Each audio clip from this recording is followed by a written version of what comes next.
D'abord, grand ciel bleu, c'était pas toujours évident vu le temps qu'on a eu ces derniers temps.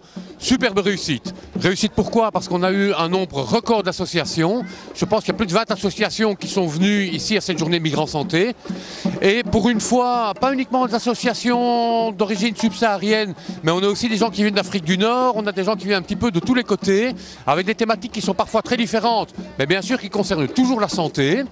Que ce soit l'hygiène des mains, que ce soit le diabète, des conférences extrêmement intéressantes faites par nos médecins et par d'autres sur l'hypertension, sur les infections sexuellement transmissibles, sur la façon dont on doit bouger, pas bouger, sur la diététique, etc. Donc ça a été une journée très très riche, avec un public qui est vraiment venu au rendez-vous en grand nombre, en nombre beaucoup plus important que les autres années, puisqu'on était entre 250 et 300 personnes, je pense, quelque chose comme ça.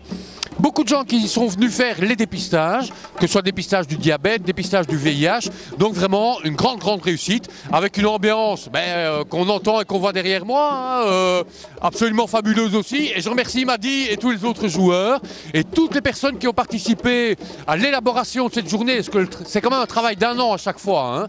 Et alors vraiment un gros coup de chapeau à mes deux collègues, à Tarsis particulièrement, qui passent des heures et des heures et des heures pour préparer cette journée. Et vraiment, quand on voit le résultat, je pense qu'il peut être fier et que toutes les associations peuvent être fières du travail qui est fait ici aujourd'hui. Merci beaucoup Rudy.